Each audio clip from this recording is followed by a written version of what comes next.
అందరికీ నమస్కారం. అమ్మ మాట అమ్మాయి బాట ఛానల్కి స్వాగతం. మీ ఉపచేతన మనస్సు యొక్క శక్తి, the power of your subconscious mind. Subconscious mind ఏంటి, ఏం చేస్తుంది, ఏం చెయ్యగలదు అనేది మనం తెలుసుకుంటున్నాం కదా. మనకందరికీ అర్థమైపోయింది. అది ఆచరణలో కూడా మనం పెడుతున్నాము. మధ్యలో స్కిప్ చేయకుండా చివరి వరకు వినండి. తప్పకుండా మన జీవితాలకు ఉపయోగపడుతుంది. చివరి వరకు విని లైక్ చేసి షేర్ చేయండి. మరొకరికి ఉపయోగపడే అవకాశం ఉంటుందేమో, ప్రయత్నిద్దాము. ప్రయత్నం లోపం ఉండకూడదు. నెక్స్ట్ రిజల్ట్ మనకొద్దు, యూనివర్సల్ చూసుకుంటుంది. మొదలు పెట్టుకుందామా? మీరు మీ వయసులోనే కనిపించండి. హాలీవుడ్ రచయిత నాతో 12 ఏళ్ల వయసు గలవారు చూసే తగ్గట్లు ఒక కథ వ్రాయమని అడిగాడు. అధిక సంఖ్యలో ఉన్న సామాన్య ప్రజలు భావనాత్మకంగా, ఆధ్యాత్మికంగా పరిపక్వత చెందితే ఇది చాలా విషాదకరమైన పరిస్థితి అవుతుంది. దాని అర్థం యువతకే ప్రాధాన్యత ఇవ్వబడినది, కానీ వాస్తవంలో యువత అనుభవరహితం, వివేకం లేకపోవటం, తొందరపాటు నిర్ణయానికి ప్రతీకలుగా ఉంటారు. అంతే కదా? వారందరిలోకి సర్వశ్రేష్ఠులైన వారితో నేను సరిసమానంగా ఉండగలను.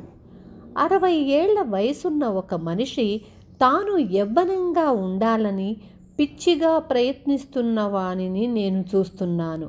అతను ప్రతి ఆదివారం వయసులో తనకన్నా చిన్నవారితో ఈత కొడుతుంటాడు, దీర్ఘకాలి నడకలో పాల్గొంటాడు, టెన్నిస్ ఆడతాడు.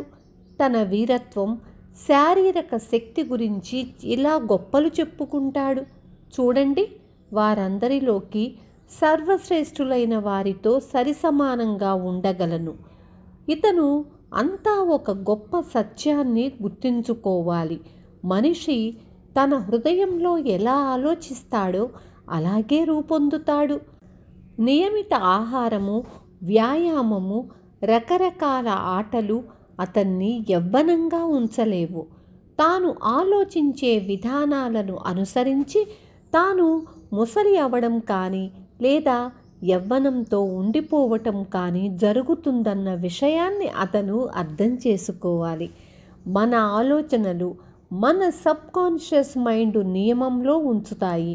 మన ఆలోచనలు నిరంతరం సౌందర్యం, సౌజన్యం, మంచి మీదే కేంద్రీకరింపబడి ఉంటే కాలక్రమాన మన వయసు ఎంతైనప్పటికీ మనము ఆధ్యాత్మికంగా యువకులుగానే ఉండిపోతాము. ముసలితనానికి భయపడటం. నేను దేనికైతే అంతగా భయపడ్డానో అదే నా పట్ల జరిగింది అని జాబ్ అంటాడు. చాలామందికి ముసలితనానికి భయపడతారు. వాళ్ళకి భవిష్యత్తు సందేహాస్పదంగా ఉంటుంది. ఎందుకంటే వయసు మీద పడుతున్న కొద్దీ వారు మానసికంగా, శారీరకంగా క్షీణిస్తున్నట్లు ఊహిస్తారు. వారు ఎలా ఆలోచిస్తారో, ఎలా అనుభూతి చెందుతారో అలాగే జరుగుతుంది. మన జీవితంలో మనకి ఉత్సాహం కోల్పోయినప్పుడు, కలలు కనటం మానేసినప్పుడు, నూతన సత్యాలు తెలుసుకోవాలన్న కోరిక నశించినప్పుడు, జయించడానికి కొత్త ప్రపంచాలను వెతకనప్పుడు మనకి ముసలితనం వస్తుంది.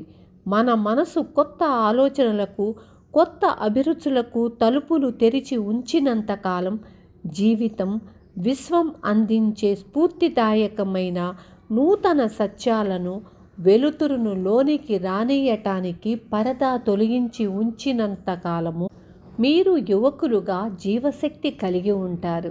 అర్థమైంది కదా? వయసు వస్తేనే ముసలివాళ్ళు అయిపోరు, తెల్ల జుట్టు వస్తే ముసలాళ్ళు అయిపోయినట్టు కాదు. మన మనసు ఎప్పుడూ సరికొత్త ఆలోచనలతో, ఎప్పుడూ బిజీగాను, కొత్తవి ఆలోచిస్తూ కొత్తవి చెయ్యాలన్న తపనతో ఉంటే మనం యవ్వనంగానే ఉంటాము. మన మనసులోకి వచ్చే ఆలోచనలు బట్టే మన జీవితం ఉంటుంది. మీ దగ్గర ఎంతో ఉంది ఇవ్వడానికి. మన వయసు 65 అయినా 95 అయినా మన వద్ద ఇవ్వటానికి ఎంతో ఉందన్న విషయాన్ని మనం గ్రహించాలి. యువతరాన్ని స్థిరంగా ఉంచటం, సలహాలు ఇవ్వడం, నిర్దేశించటంలో మనం సాయపడగలము. మనము మన జ్ఞానం, మన అనుభవం, మన వివేకంతో వారికి లాభం చేకూర్చగలము. మనం నిరంతరం అనంతమైన జీవితంలోకి చూస్తూ ఉంటాము కనుక ఎప్పుడూ ముందుకే చూడగలము. జీవితం యొక్క మహిమలను, అద్భుతాలను ఆవిష్కరించకుండా ఆపడం మన వలన కాదని తెలుసుకుంటాము.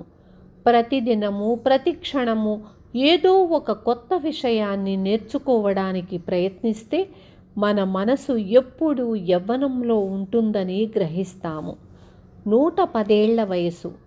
కొన్నేళ్ల క్రితం భారతదేశంలోని ముంబైలో ఉపన్యసిస్తున్నప్పుడు నన్ను ఒక వ్యక్తికి పరిచయం చేశారు. ఆయన వయస్సు 110 ఏళ్లని ఆయన మిత్రులన్నారు. నేనింతవరకు చూసిన వారందరికన్నా అందమైన ముఖం ఆయనది. తనలో అంతర్గతంగా ఉన్న వెలుగు మూలాన ఆయన ఎంతో ప్రకాశిస్తున్నాడు. ఆయన కళ్ళల్లో అరుదైన అందం ఉంది. ఆయన ఆనందంగా ముసలి అయినట్లు నాకు తెలుస్తోంది. ఆయన మనసు ప్రకాశాన్ని మసకబారిన లక్షణాలు ఎక్కడా లేవు. పదవీ విరమణ ఒక కొత్త సాహసం. మీ మనసు విశ్రమించకుండా చూసుకోవాలి. మీ మనసు ఒక పారాచూట్ లాంటిది. అది తెరుచుకోనంత కాలం దాని ఉపయోగం ఉండదు.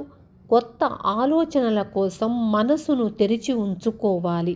కొత్త భావాలను గ్రహించగల స్థితిలో ఉండాలి. 65-70 ఏళ్ల వయసు వాళ్ళు రిటైర్ అవ్వడాన్ని నేను చూశాను. వాళ్ళు తమ జీవితాలను కుళ్ళబెట్టుకుంటారు. కొన్ని నెలలలోనే వారు పోతారు. తమ జీవితం ముగిసిపోయిందని వాళ్ళు భావించినట్లు స్పష్టమవుతుంది. వాళ్ళు అలా ఆలోచించటం మూలానే అలాగే జరుగుతుంది. పదవీ విరమణ, రిటైర్మెంట్ ఒక కొత్త సాహసం, ఒక కొత్త సవాలు, ఒక కొత్త బాట, ఒక పెద్ద కలను సాకారం చెయ్యటానికి నాంది కావచ్చు. ఎవరైనా నేను రిటైర్ అయిపోయాను కదా, ఇప్పుడు నేనేం చెయ్యాలి అంటుంటే వినడం నిస్పృహను కలిగిస్తుంది. ఆ వ్యక్తి నిజానికి నేను మానసికంగా, భౌతికంగా చనిపోయాను, నా బుర్రలోకి ఏ ఆలోచనలు రావటం లేదు అని అంటున్నాడు. ఇదంతా అబద్ధం. నిజం ఏమిటంటే మన 60వ ఏట కన్నా 90వ ఏట ఎంతో సాధించగలము. అందరికంటే మన కొత్త అధ్యయనాలు, అభిరుచుల మూలాన మన తెలివితేటలు, మనం జీవితాన్ని, విశ్వాన్ని అర్థం చేసుకునే రీతి రోజు రోజుకు పెరుగుతూ ఉంటాయి కనుక. విన్నారు కదా, వయసు పైబడటం అంటే అర్థం ముసలివాళ్ళు అయిపోయాము, మనం ఎందుకు పనికిరాము, మనం ఏమీ చెయ్యలేము అనే భావన మనకి మనమే కలిగించుకొని దాన్ని సబ్కాన్షియస్ మైండ్కి అప్పగిస్తే ముసలివాళ్ళం అయిపోయాము అనిపిస్తుంది. మనకి ఏ ఆలోచనలు రావు.